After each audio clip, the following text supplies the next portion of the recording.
And then last but not least, closing thoughts, and then last but not least, Q&A. And then yeah, interesting fact of the day. I thought this one was kind of cool. So Madison Square Garden, everybody knows Madison Square Garden, I hope.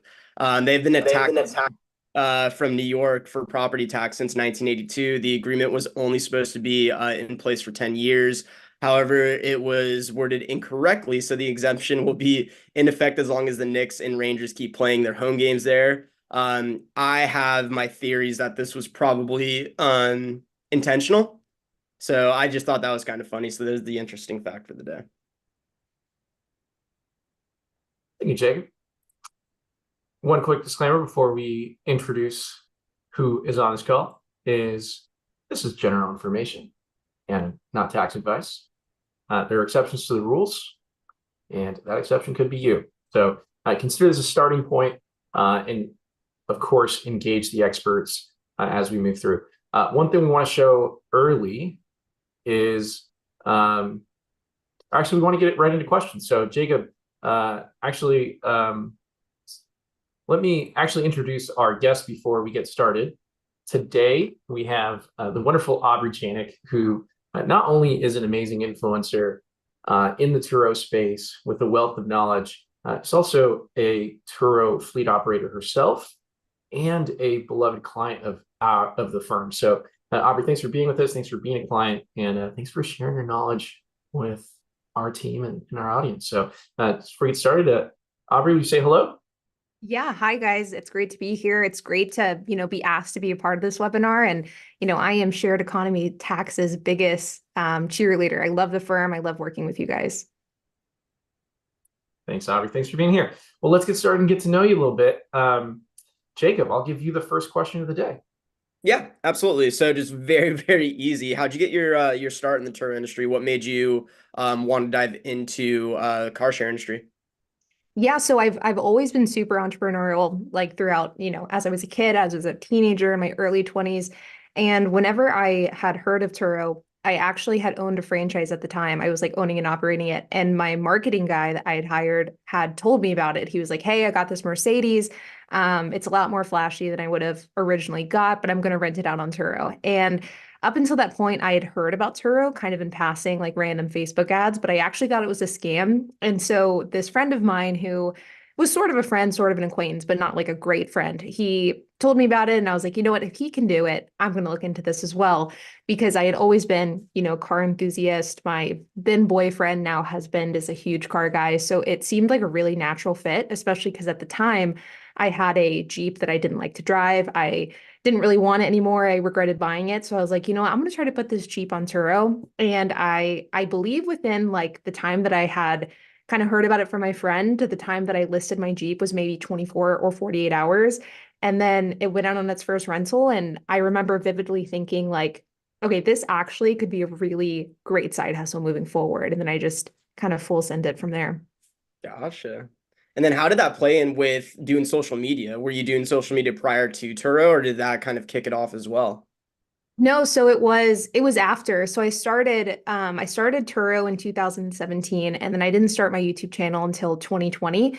And up until, YouTube, I'm not like personally, I'm not very active on social media. Like I don't really like it from a personal perspective, but I had always wanted to start a YouTube channel, and specifically I wanted the silver play button that like you get at 100,000 subscribers. And for some reason it was something I always wanted. And so in 2020, I was like, I was sort of in the middle of like making a shift in my career because my franchise had closed and I was doing Turo, but I didn't really know what I wanted to do long term.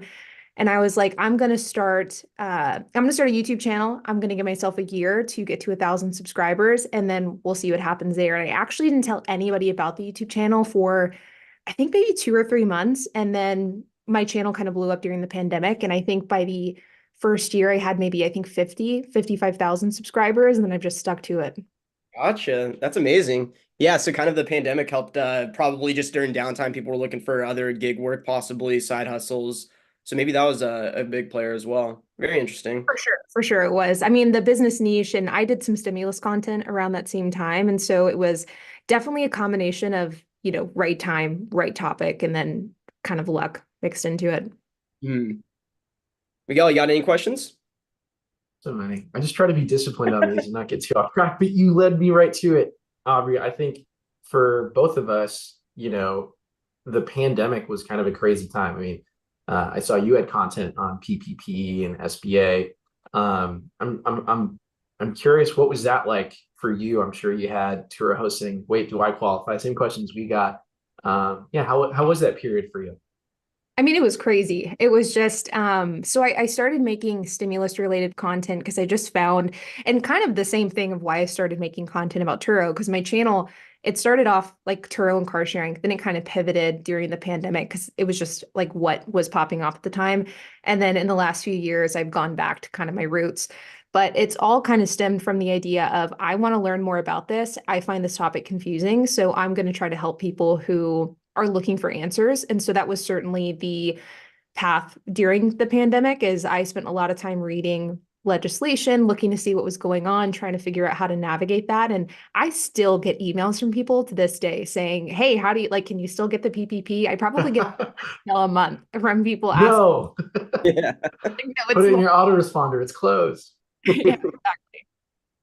No, that's crazy. And I'm just curious, like, what motivates you today? I mean, you got to 1,000, and just hearing how you shared about wanting to give people answers. Like, how do you think about sharing advice? And like, who do you imagine on the other end of the camera? Oh gosh. I don't really picture somebody specific behind the camera purely because I think if I did, I would get like complete and utter stage fright every time. So from that perspective, I actually get a lot of anxiety around social media. Like I don't really read my comments often. I respond to all emails, all DMs, but like the idea of a lot of people watching me gives me a lot of anxiety, which is very ironic because it's my profession. Yeah. So I don't put a ton of thought into that like lens of it. But I think that, and I look at it from like my own perspective all the time is, and people have in the past accused me of working with Turo because I'm so gung-ho on Turo. And I'm such a firm believer in really talking up the things that have really served you well. And Turo is one of those for me. And so Turo's been just absolutely great. I think it really paved the foundation of what I'm doing today. And I definitely lucked out with social media. Like realistically, not everybody can lean into social media like I have. Like there's definitely luck up was a part of that. But I think, if it wasn't YouTube, I would have been able to use Turo to do something else, whether it was use funds from Turo to do real estate or to start another business or to grow my fleet further than what I've grown it today. I just think Turo has been such a game changer for me that I want other people to experience that same thing and I want to help them succeed. And so that's a big driver for me for sure. No, it's great. I'm hearing this kind of desire to help people, and I think we're aligned in that sense. I always think of like Stephen King said he wrote all his novels for his wife, and when I do tax stuff, I'm like, who am I talking to? I used to think of my sisters. They don't want to hear it, and they want it simplified. So it is an interesting thing. But at the end of the day, I mean, like the reason we put out what we put out is to help people, and I just really appreciate that about you. Jacob, I want to give the next question to you, but before I do, I just want to compliment you, Aubrey. I can't tell when you flow if you are reading off a teleprompter. I don't think you are, and I don't see like cuts. So I have to ask, are you really just kind of flowing like one take Drake kind of thing? Like how do you film when you give advice? It's a combo. So I'm very dyslexic, so I do not read from a teleprompter. So I will have like this is my filming setup whenever I film videos. I will have my computer like to the right of me, and then I just read like I write my scripts, and so I do script everything out. So I write it ahead of time, and so I kind of know what's supposed to be said because I'm the one who wrote it. But then I'll just kind of go like paragraph from paragraph. I have a very good memory, and so I can, for the most part, like read something once or twice and get caught on pretty quickly. And then I do edit, but like in my editing, and now that I pointed out, like I think everybody will notice, is if you notice like me go closer and then further, like the camera kind of punches in and then punches out, that's because there was a cut. And like that's where I messed up and something had to be cut out. So that's how we hide it. Or You B-roll, can't one of the two. or B-roll. Okay, you can't tell. So congrats on that. I actually watched it. I have two teenage kids. We watched it together, and they're like YouTube, like all they watch is YouTube. So I was like, can you guys help me out with this? Like, what's your sheet? And we couldn't figure it out. So kudos to you. And I don't want to just fangirl over you too long. So I'm gonna give it back to Jacob. All right, we'll do one more and then we'll move on because I think we have something exciting on the next slide. But yeah, I mean, given that you've been in the industry for a while, I'm sure that you've stumbled a couple of times, you've had some mistakes. What's one mistake that you would recommend to avoid altogether to a new Turo client? Or what's a mistake that you would find somebody would learn a valuable lesson from that you've experienced? Yeah, so for me, I think, and it's a mistake that I've made multiple times. Every few years, I forget that I made it a couple years prior, and then I do it again. And it's to stick to what you know, like stick to your niche. And by that, I mean like my business model in Turo, and we'll go into it, of course, more in depth as well, is the kind of mid-tier to low-end, like economical cars. It's like my real focus is reliability and practicality, as well as a broad audience. And I feel like anytime I've screwed up over the years, it's always whenever we get a brand that we set, and I say we, as in my husband, HP, and I, it's always whenever we buy a car that we said we would never buy again. It's like we told ourselves, well, we'll never buy Kias. And then we bought a Kia and it was a disaster. Oh, we'll never buy Ford Fusions. And we buy a Ford Fusion and it's a disaster. Don't let history repeat itself with your fleet if it was a bad history. It's like if a car didn't work out the first time, don't try to convince yourself that this next one will be different because chances are it won't. That's very good advice. Yeah, All I've learned a right. lesson the hard way. Yeah, right. Sometimes those lessons are the most valuable, though. All right, and then we have a nice QR code. I think this is going to link you guys back to Aubrey's car sharing masterclass, or is this for ours, Miguel? This is the car sharing masterclass. So this is kind of our quick cut into, hey, if you're going to leave the call now and you want to just go with, Aubrey's kind of signature class, it's right here. We'll show it again at the end, but just cutting it in and then transitioning into, Aubrey, we want to get into your content. So let's hand it over without further ado.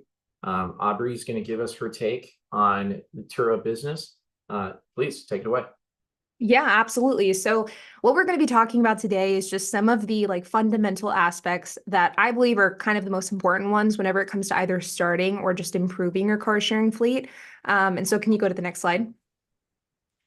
And so first is the topic of, how do you grow your Turo fleet and what are some of the things that you need to keep in mind whenever you're growing? And obviously, there are a lot of different aspects to growth that we could talk about. Like I could literally talk about this for hours. In fact, I have many times over, but these are sort of if you were to ask me, like, what are my knee-jerk things that I think people need to keep in mind, these would probably be it. So first is slow and steady growth. I get asked all the time, and this is particularly common with people who they have money or maybe they sold an investment and they're trying to make a new one. Just people who are well capitalized, they really want to hit the ground running and start with a bunch of different cars. And I've had, and it is admittedly the exception, not the rule. The majority of people that I talk to are people that are just getting started out, they're getting their first car. But if you are someone who's really eager to move forward, you want to go, to the bank and get a bank loan for 50 grand and go buy 5 cars, or, you get a commercial loan for 100 grand, or if you're just somebody who has a lot of money, I strongly advise against buying a bunch of cars at once. And the reason is because whenever you buy a lot of cars at once, there's just a long, large learning curve. Whenever you start a Turo fleet, and I've said this a lot in my videos, is like, I think that there is like kind of a stair-step buildup to the complexity of a fleet. It's like if you have one car, the management aspect of 1 to 3 is pretty similar, and then it gets a little bit harder whenever you get to 6. I noticed with my own fleet that once we got to 10, that's whenever it felt like it was a lot more work. And then 20 was kind of again. And between 20 and 25, it's very, very similar. Whereas between 20 and 30, it gets more complex. And you kind of notice that gap becomes larger. And like the gap between 20 and 30 cars was a lot smaller from the gap between 10 and 20 cars. So growth isn't 100% linear. Like you'll notice that things get more complex as you grow. And they get complex at different levels. And so for that reason, I always recommend whenever people are starting with Turo that they start with just a couple of cars, 1 car, maybe 3 max whenever you're first starting if you have a lot of cash, but kind of grow as you are getting comfortable with the platform. Slow and steady wins the race. I'm a firm believer with that whenever it comes to Turo. And then you, of course, have, if anybody here has seen my videos, this next point probably comes as no surprise, and it's the cash flow or low interest finance cars. And this is something that I think where Turo can go from being a really great, really life-changing side hustle to being one that really can cause a ton of issues. And that's where you get a car that's financed for a very high interest rate, 10, 15%. And especially in this climate, 15% isn't that rare. And it sounds like a ton in the context of a used car, but it's technically, the rate of somebody who has maybe slightly below average credit, especially if you're going to like a buy here, pay here type of thing, or even a franchise dealership. Sometimes, depending on your credit score, 15% may be something that you'd get. And with those types of loans, it's just very difficult to succeed with Turo. So I am all about, going after those cash cars, going after those low interest finance cars. And I think in most scenarios, going after those cash cars is going to be the best path to go down. I'm gonna get a drink really quick. Yeah, I'll take it as I'm sure you ask a question. When you say cash cars, does that just mean you're buying a car cash? Yeah. So like cash or the equivalent to cash. And what I mean by that is like, it doesn't necessarily have to be a $6,000 car that you buy in cash, but like buying a $6,000 car that you plan on paying off quickly would also be fine as well. But like in a perfect scenario, the type of car that I think works really well with Turo is one that's like $7,000 or less, as close to that $5,000 price point as you can get, and then actually paying cash for it. Gotcha. And when you go to the dealership, should you tell them you're buying cash?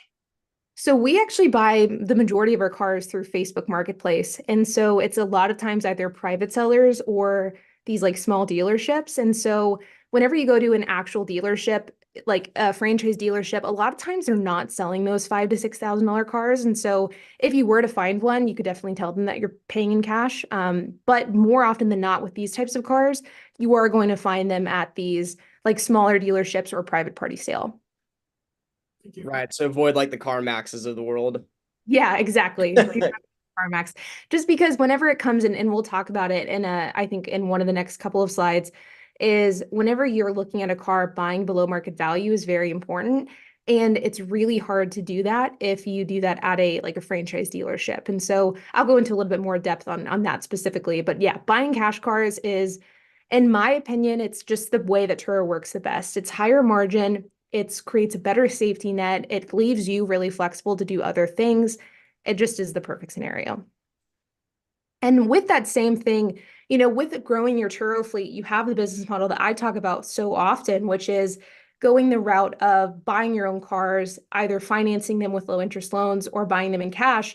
But then you also have the method of co-hosting. And this is something that I've been talking about more and more on my channel because of the fact that it's, a topic that a lot of people are curious about, even though it's not something that I do myself.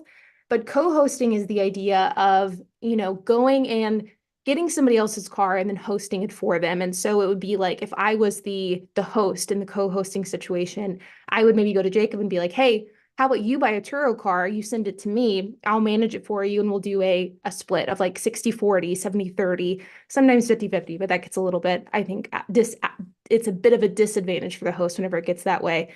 But that is kind of the path that people are beginning to use more and more for growing a Turo fleet. And I think that that is a really great path, depending on your goals with Turo and depending on how you're starting. If you don't have a lot of cash to begin with, going that co-hosting route can be really great as well. And then I kind of mentioned it and alluded to it with one of the questions that I had answered earlier is reliability is a huge factor. Like I cannot stress enough how reliability is just so incredibly important with the Turo fleet. You need to go after cars that are reliable. And that's what so many people I think get wrong about this Turo business model is they think that, cheap is like that's the end all be all requirement of a Turo car is, hey, I spent $4,000 on a car, but it's a Mitsubishi Mirage. And the thing is with Turo, reliability is so important because one, it's going to create a better guest experience. But number two, it's going to make it so that you have a higher profitability fleet because you're not spending as much on maintenance and it's just so much less of a headache. And then the last point is the operations. And so I'd kind of talked about this earlier is, get your operations down, understand how you're going to do things, and then scale from there. Absolutely. And I just want to agree with that for a second, because I think the number of times over the last 3-4 years where I've had a host cancel because there was some kind of maintenance issue or like get me in a different vehicle, it's kind of surprising. I mean, it happens, right? Like maintenance sometimes will mess with availability. It's happened to me as well. We had like a tire issue. It just wasn't coming out shop in time for guest reservations. So I think reliability is huge. It really is so incredibly important, and it is something where it's just, especially with these older cars that I rent out, I'm not renting out 2024 models or even 2020 models. And if you have cars that aren't reliable, you're just going to be putting so much money into maintenance. It's ridiculous. Yeah. So this is kind of on the topic. I keep hitting my wire. This is kind of on the topic of whether you're starting your fleet and like you're starting from zero and you're kind of looking at how do you make your operations good, or alternatively, if you're somebody who is currently running a Turo car and you're wanting to scale, or if you're finding yourself like, man, I feel like I'm running around like a chicken with my head cut off. How do I make this function better? And operations is where I think that I really thrive. I love just operations of businesses in general. And I've spent a lot of time trying to figure out, and the phrase I use all the time on my channel, as well as in my course or any interviews I do, is semi-passive. And I think that that's been my focus over the years, is how can I make Turo as semi-passive as possible? And how I define semi-passivity is, it's not going to be 100% passive, like you're going to have to put work in, but the amount that you make isn't going to be 100% reliant on how much time you put in. There might be weeks where you work, 40, 50 hours a week, but then there'll be other days or other weeks where you might work 10 to 15 hours a week. And so it's sort of having that operation where you are required to work, but you're not trading your time for money. And that's how kind of I've really built my Turo fleet to be like that. And one of the most crucial pieces of the equation of getting to that point has been doing remote key exchanges. Whenever you are a Turo host, you have to facilitate the key exchange. So it's whenever you give the guest the key, there's typically a process of like checking the ID with that. And you have two options. You have the remote key exchange, and then you have the in-person one.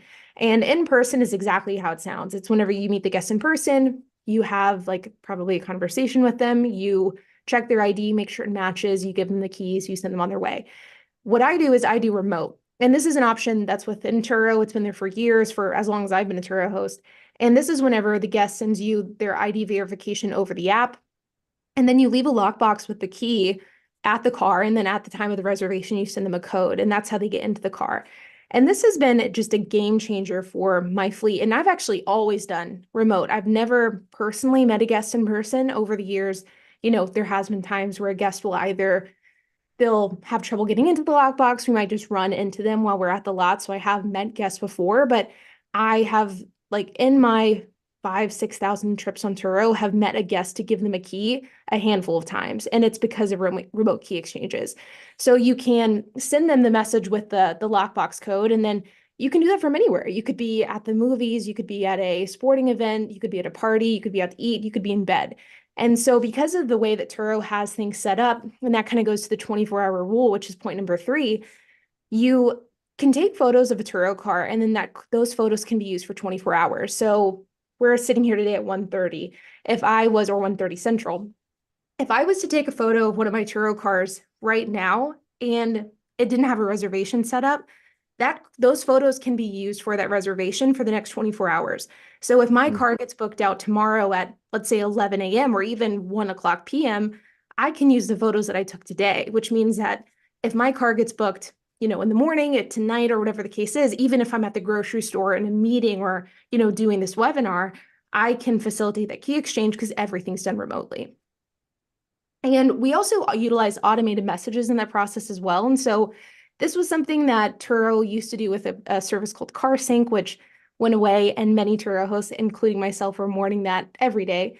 But now they have automated messages, which is, it's within the Turo app, and it's pretty straightforward. It works, I think, as it's intended. It's fine. And you can schedule our messages to be sent out so that you don't even have to think about it. So like, we'll have a message that gets sent out right at the time of booking, just letting them know that the booking went through. We'll send out a message like before the reservation, reminding them to send their ID during the reservation with or like right before the reservation with the lockbox code, during checking in, after asking them to review. So everything is pretty streamlined and pretty automated.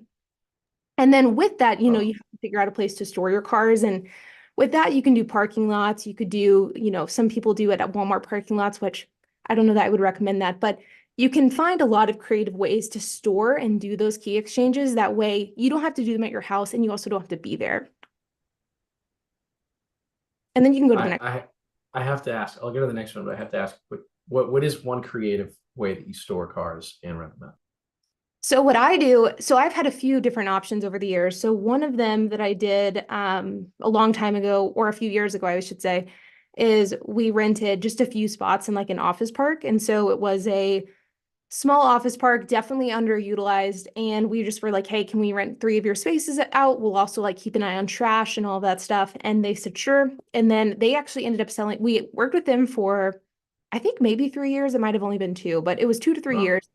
And they ended up selling the building. The new owner didn't want us. And so then we went to it's a small retail center. And so we found, like, we walked into one of the tenants' offices and we were like, hey, like, who's the landlord? And they gave us his number. We called him up and we were like, hey, can we rent like this row of spaces? And he said, sure. So we rent them for $200 a month. And so I think that's a really great creative solution to where we don't have our cars at our house, so we're not being a nuisance to our neighbors.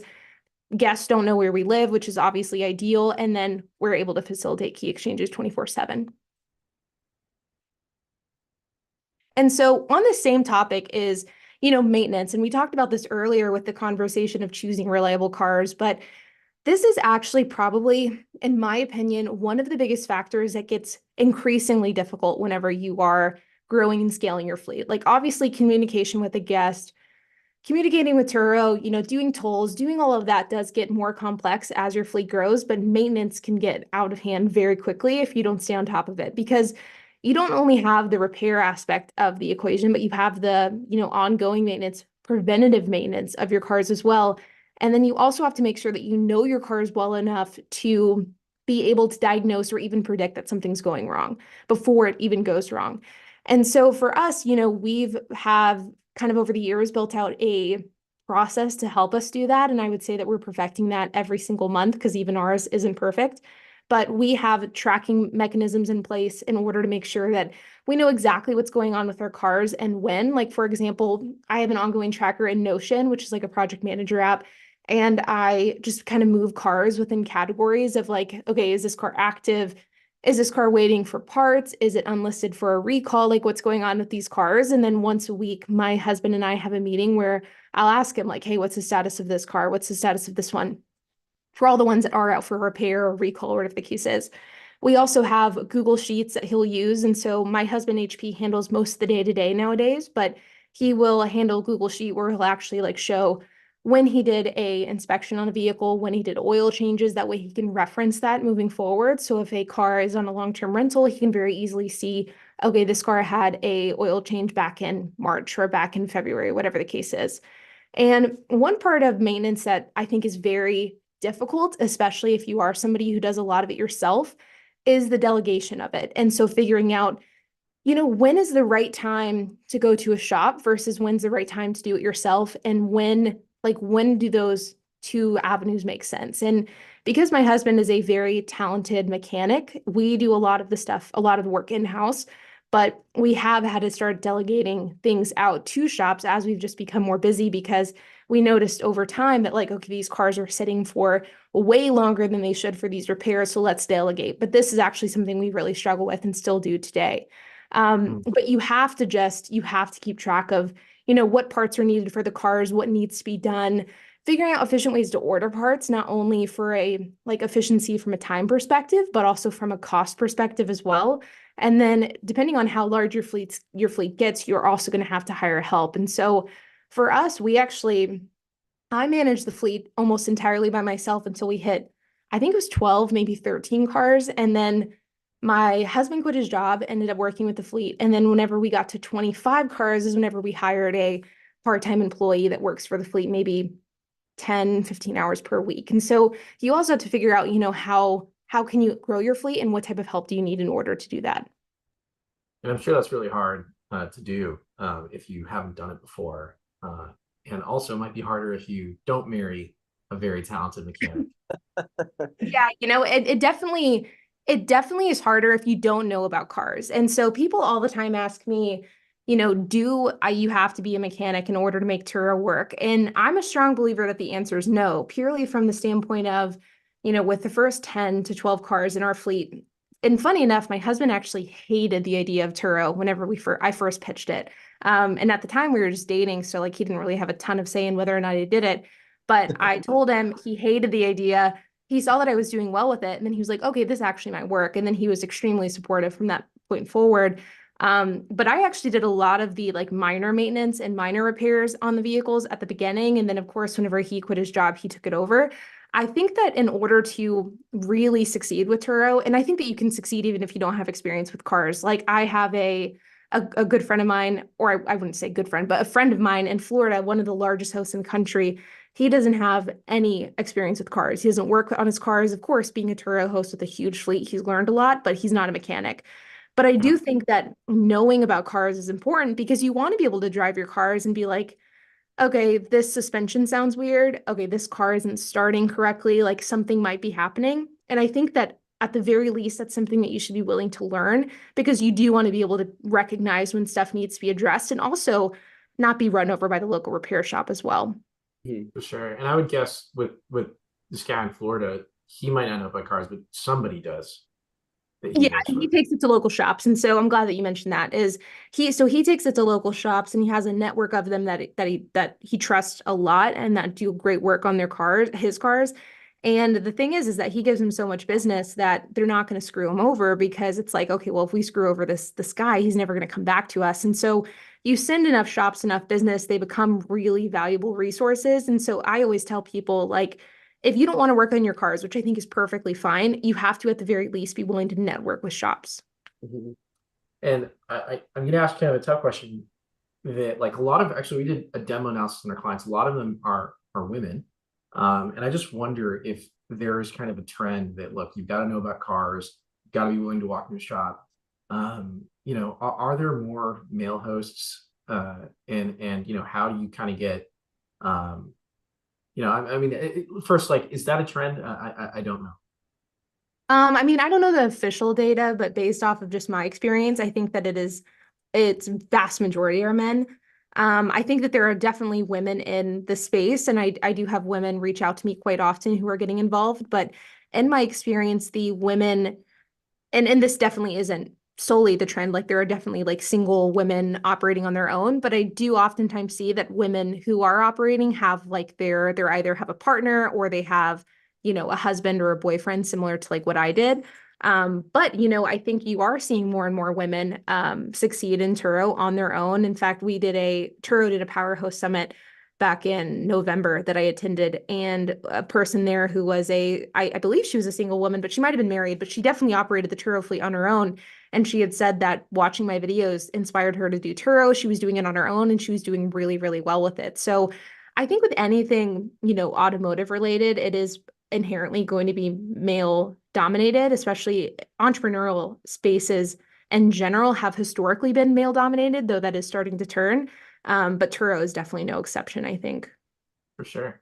And I think a big part of that turn is you, Aubrey. So that's great. Totally. And so you can actually go to the next slide now.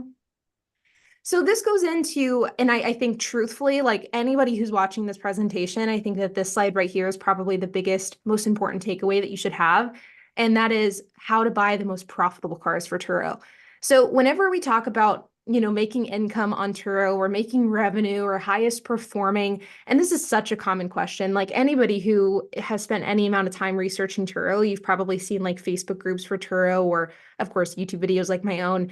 And so often there's the question of like which car performs best. And the phrase perform is such a vague kind of nuanced term to use because what is like good performance? Like, is that revenue? Is it profit? Is it the ROI? So however much the car made based off of how much the car cost. And to me, that's what performance really is measured by is how much is that car making versus how much did that car cost versus how much did that car depreciate.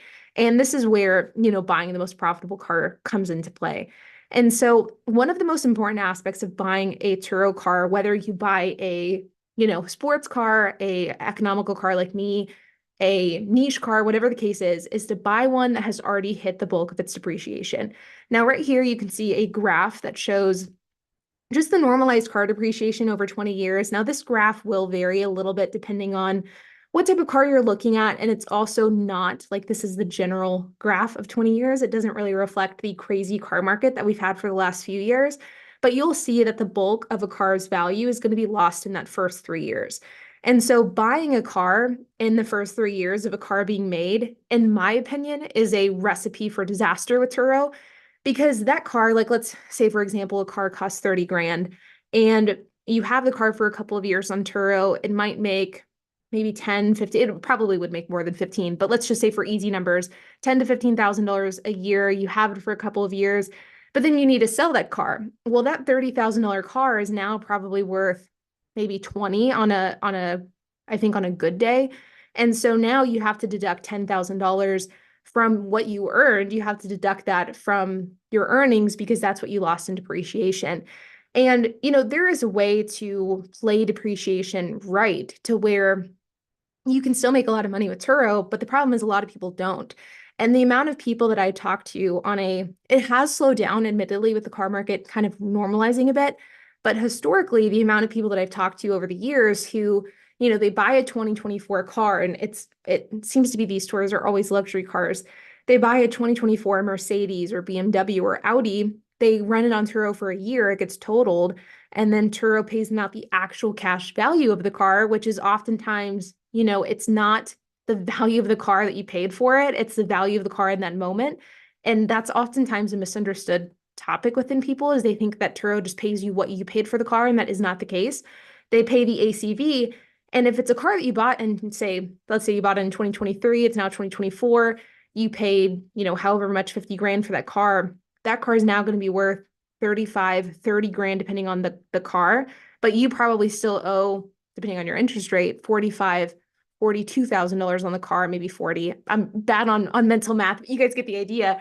Is the amount that you owe on the car is going to be a lot more than what the car is actually worth. So if the car gets totaled, you're going to be paid out a lot less and you're going to be underwater on that loan. Whereas the way that I do it is I actually buy cars kind of on the extreme end of the spectrum is I buy cars that are 10 to 12 years old.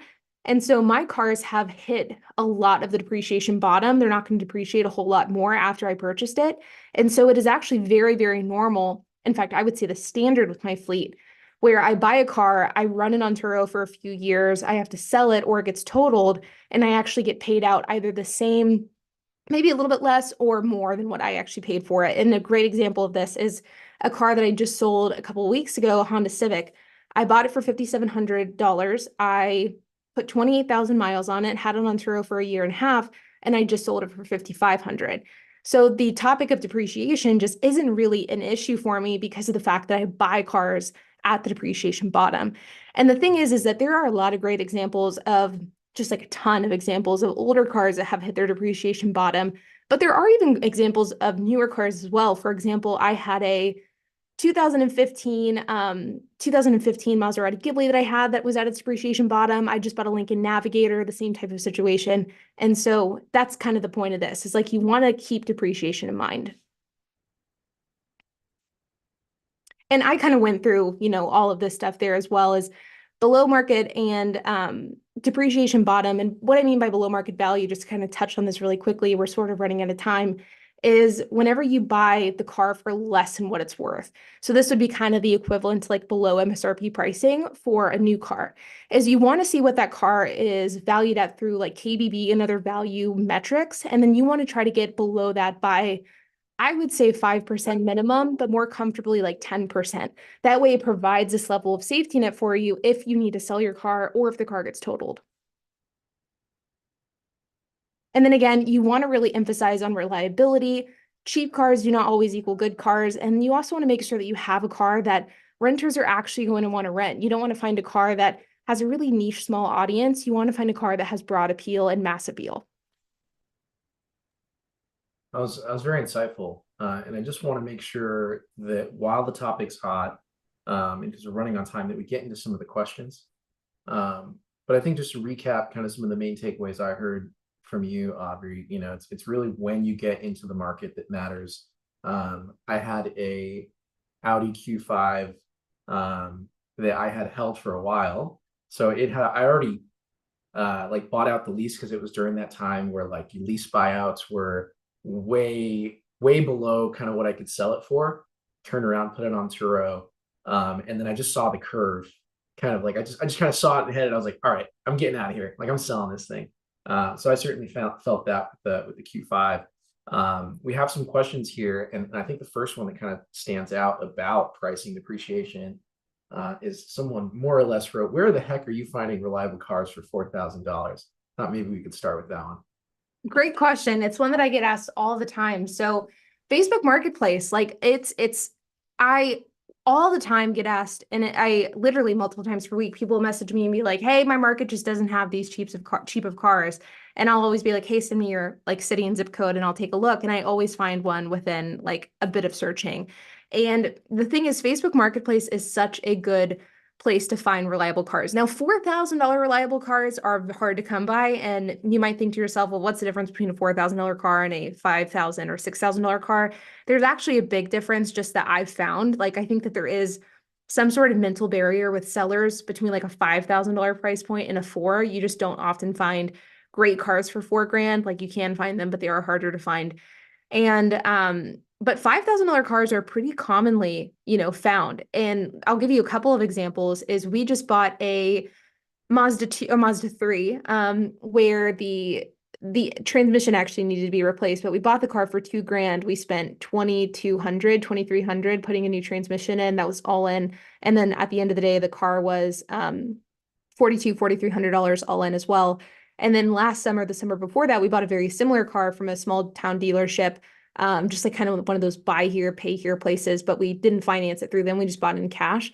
And it was the same type of thing where we bought it for, I think it was 4,700. And what we found is looking at Facebook, so that's a great place to look, but then having cash in hand ready to go, and then also telling them like, hey, I can come today. That's a big, big game changer, because people who are wanting to sell a car, especially who are wanting to sell a car that cheap, they just want the car gone. Like so many people who we buy cars from fall into the category of somebody who they either are desperate for funds and they just want the car, like they need to sell the car because they need the money, or alternatively, kind of the opposite end of the spectrum. And we've gotten a lot of cars in the secondary scenario where somebody has gotten a new car and they're just tired of seeing the car sit in their driveway. We've actually gotten 3 different cars from gentlemen who had purchased a Tesla and they were selling their old car, and their wives didn't want to see the old car in the driveway anymore.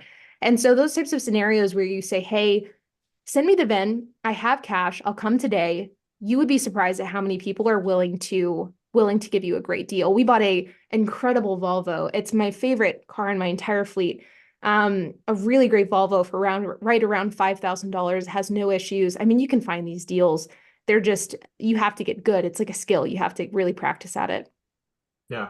And just got to say, for like our clients listening and for the replay, what you don't want to do is you don't want to go to CarMax and end up with a top priced vehicle within, that's like a 2023 with a 15% interest rate. So if nothing else, don't do what I would probably do. Exactly. Great. Well, we had one request for this. This is a tax and operator call. We did get one request for, hey, how do the taxes work? So I'm going to give you a little breath there, Aubrey, and take over the share for just a second. And I'm going to ask Jacob. Jacob, how do taxes work for Turo? And I can add to it. Yeah, I mean, so depreciation, Aubrey just mentioned her strategy in regards to it, but depreciation is going to be key on how to offset your taxable income, right? There's a couple different strategies. Section 179 is going to be typically a really good one if you are looking to bonus depreciate your vehicle. Section 179, it's looking like it's sunsetting, keeping our and I'm only going to interrupt Jacob because I think we think of depreciation as tax depreciation, yes, and then there's market depreciation. So oftentimes, I just want to highlight, as you continue saying that, is we can get tax appreciation to come in front of actual market depreciation. That's when you have actually a really good tax scenario. So back to the point of the graph, once depreciation starts getting flat from a market perspective, you're now going slow on market depreciation, but from a tax perspective, you can go fast. So you could buy a $10,000 car and get a $5,000 deduction in year one. So there's some tax benefits in year one, but what you're doing is you're essentially accelerating depreciation. So when you hear 179, that's basically taking a lot of depreciation up front, which is where some of the tax benefits come into play. because if you're a high W-2 earner, and then, let's just say year one, you cash flow a little bit, well, you can take the larger expense on the purchase. It's your startup year, and now you have a little bit of cash flow, you've gotten started, and you've got a kind of tax strategy where you can get a little bit of refund back on your W-2 income. So Jacob, I stole the show. I try not to do that. I'll work on it. We'll talk about it later. No, But back to very you, important note. 179. Yeah, that was very important. No, I appreciate that.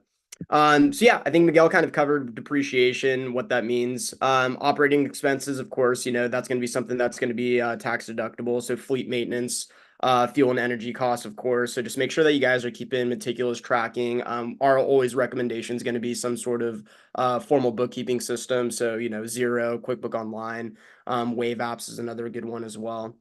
Tax structuring, so making sure that you are choosing the right business entity. Typically, those are going to be your LLCs, depending if you're going to be running the show by yourself. A single member is going to be just fine. If you are looking to partner up with somebody, of course, a partnership would be great. Once we start getting into, the realm of, netting right around $50,000, that's going to be a good conversation to have on an S Corp election, for example. But make sure that you do consult with a tax professional before you do make that call, because you can be shooting yourself in the foot if you do make that call too soon. Yeah. Tax deferred strategies, of course, as well. Accelerating expenses to manage taxable income. Yep. That's really all I got for this, Miguel. Do you have anything to add on top of it? No, I would just say that, I'll just kind of give away the house a little bit. I mean, the most common structure we see is some kind of LLC. And then I think the most common question I get, even the like TikTok tax strategy stuff that I see, which is all crap. It gets into like, you need an LLC in order to start a business. You don't, like if you take the master class and you're like, hey, I've got an idea of how to do this, and you're going to start with one car, like, the last thing I want to hear is like, you're stuck because you haven't set up your LLC. Like the kind of entrepreneur that always like I feel for, but kind of irks me to hear is like, oh, like I started my LLC paperwork. Once I'm done with that, then I'll get going. And not every tax person will agree with me, maybe because there's fees, but I'd say like, hey, tax is gonna follow the early operation. So just get started. And then once you're running and once you're really cash flowing, then bring us in to say, hey, okay, here are my spreadsheets and shoebox full of receipts. Like help me get a system. And I think that's where kind of the partnership works really well. So the only thing I'd say is like, take a screenshot. I think we'll make it available in the recording. I think we're going to work on a list of deductions for Turo if we don't already. So we'll be sure to make that available. But essentially, it's this list. It's just going to graphically look a little better. But you do want to categorize your expenses for those that are starting and maybe use your spreadsheets into different categories. We have clients that put everything in maintenance, and it might be, but we'd actually like to see, materials, supplies separate from if you do take your car to a shop and there's labor involved. So do try and keep your invoices. I think they're also important. I mean, Aubrey, you can probably speak to it more than I can. That like if something goes wrong with that part, you can kind of go back and paper trail. Hey, actually I had this fixed here. So those things are actually helpful from a tax and operational standpoint. So I think that's what we'll share. But again, Turo is a tax strategy. Sometimes we work with clients that'll buy a very expensive car, and it's not going to cash flow that strongly because they want to keep miles down. As long as it's 100% or 50% or more for business, meaning it's not a Lambo that's just sitting in your driveway that you put on Turo once, there's probably a tax strategy there. So I'll just make that quick clip. And if you want to go deeper, you know where to find us.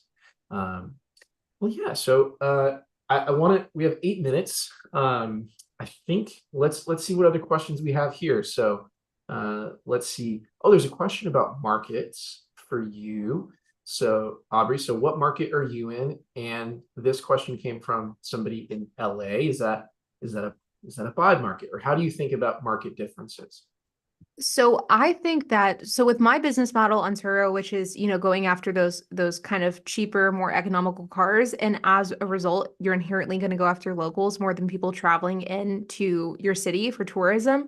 I think that Turo works in the vast majority of markets. Now, I'm in Dallas, and so I'm in the Dallas-Fort Worth area. I'm about 30 minutes north of Dallas and Plano, if anybody's familiar with that. But that's where the market I am in. But one of the best ways, and I'll try to be kind of brief with this explanation because I could go on for a long time, and I have videos talking about it. I think they're titled like how to analyze a Turo market or something like that. But one of the best ways to go about gauging your market is to look at two different dates. So to pull up the Turo app to get into your city and then look at cars that are available within the next hour. It's important to do within the next 1 to 2 hours. And then doing that same city for like 6 months in advance. And looking at 6 months in advance will give you a good idea of like how many cars are actually listed on Turo. And then looking at 1 to 2 hours in advance will give you a good idea of how many of these cars are actually available, because depending on how many cars are available, it'll give you a good idea of how many cars are rented out. And so if in 1 to 2 hours, there's hundreds and hundreds of cars available, that can be a good sign that the market is oversaturated. Whereas if there's one or two cars, or even a few dozen cars, I mean, LA is such a huge city that you could have quite a few cars available within a 1 to 2 hour range and it would still be fine. But you can kind of gauge that availability to see whether or not a market is healthy. Very helpful. And let's make a note to see if we can link to that market analysis. I think it's important. I can send it to you, so I'll make sure that you guys have it as well. Beautiful. Let's do a favorite car question. What do you make of a reliable car that generally holds its value, and would it be worth it in some instances to pay a premium for it? So I think it depends on what your goal is. If your goal is to generate, like you want to have a tax play, you want to generate some good revenue, but you're not necessarily looking for the highest ROI possible, I think absolutely. And I look at my own strategy as I've even gotten older and as, different businesses and my time has become more valuable. I no longer buy the cars that need a ton of work. Like whenever I was first starting with Turo, I would buy the cheapest car I could find. I would spend a bunch of my time fixing it up, making it ready for Turo, and then we'd list it. Whereas now we spend more to get those ready cars that are good to go. I think that a car that fits this business model, that is the most reliable one you can go with, is a Toyota Yaris. I love Toyota Yaris's. They are so good. They hold their value great. They have no problems, but they are a bit more expensive. And so if you're looking at the ROI, they aren't the best performing car out there. But if you're looking for a solid car that gets rented out, it's going to be bulletproof, then 100% all day. And I think that's where, like in my mind, that's like the perfect Turo car if you do have a little bit extra money to spend, because it's really going to do like a 2013 or 2014 Toyota Yaris isn't going to make that much less than like a 2018 EcoBoost or something that's like kind of in the economical range, but is newer and much more expensive. Very good. And let's get some, we want some recommendations here. What do you use to insure your fleet? So I use ABI Period X. It is a commercial insurance provider specifically dedicated for Turo hosts. And so it has Turo hosts in mind. This is such a hot button topic issue because there's really no great options for insurance, but the three main ones are GMI, which is like more of a traditional commercial insurance company, ABI Period X, which is who I use, and then there's a new service provider called Tent. I don't know a ton about them. They're like brand new, but that's an option that you can use as well. And then for personal insurance, I know Liberty Mutual has a like Turo friendly personal insurance policy that you could also look into. Thank you. And that's something that I'll share, is that oftentimes people are like, hey, I want an LLC to protect my assets, I want an LLC.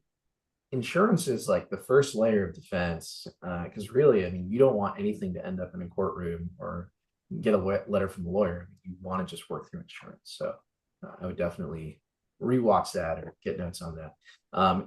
Second recommendation questions: who do you use for your lockbox? I think it's a master lock. And so we have just like a standard master lock. It's just like a combo lock. And so it's like one of the square ones. And then it has like the black thing that you slide down, then you put the lock in. They have like a standard one that's probably about the size of my hand. And then they have an XL one that fits larger keys. Or if you need to, like if you have a keyless entry key, I always get the name wrong. It's either Fairway or Faraday bag, the bag that like blocks the signal from the push to start keys. So with those types of keys that don't have like the actual ignition, like part of the key, you have to get a bag to like block the signal so that people can't get into the car without unlocking the lockbox. And that's where you need to get I think it's an XXL of the master lock because it can fit the bag and the key, but that's what I use. Oh, very good. And let's tie that into where your cars are. You don't have to share too much detail, but like, what's the relationship with where the box is relative to the car? How does that work? So it's on the car. So we have like a specific location within the car. Like it's within, I guess like not on the car, but it's like within the vicinity of the parking space. And so we do try to hide it so that the guest, so that not any Joe Schmo can like see the lockbox as they're walking by. And then we have like a picture of where it is. We provide very, very detailed instructions to the guest showing exactly where it is as well. That way they're like, hey, once you get to the car, here's where the lockbox is. This is the code. Here's how you open it. That way there's no questions whenever they actually get there. Fantastic.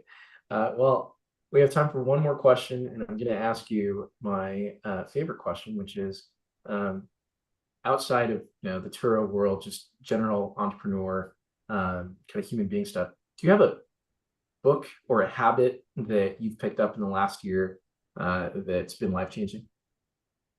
So, I mean, I guess that goes to show how lack of personal growth I've had over the last year, because I don't think anything over the last year, but I think one of my best habits is I am a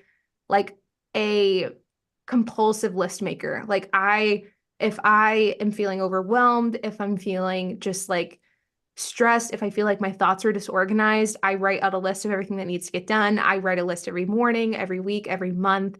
I'm very, very list oriented. And so I'm like very regimented on writing down what needs to get done and then like crossing it off during the day is like, I don't drink. I don't do any sort of drugs. I don't do anything. And so crossing off that list is like my version of a high. It's like, it feels so good to cross it off. And so that's definitely, I think my best self-help habit that I have for sure.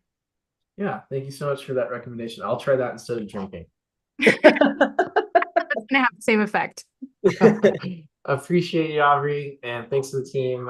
Thanks to everyone for joining. We really appreciate the time and hope we've been good hosts for you, Aubrey. Of course. Thank you guys for having me. All right, take care, everybody. Thanks again. Take care, everyone.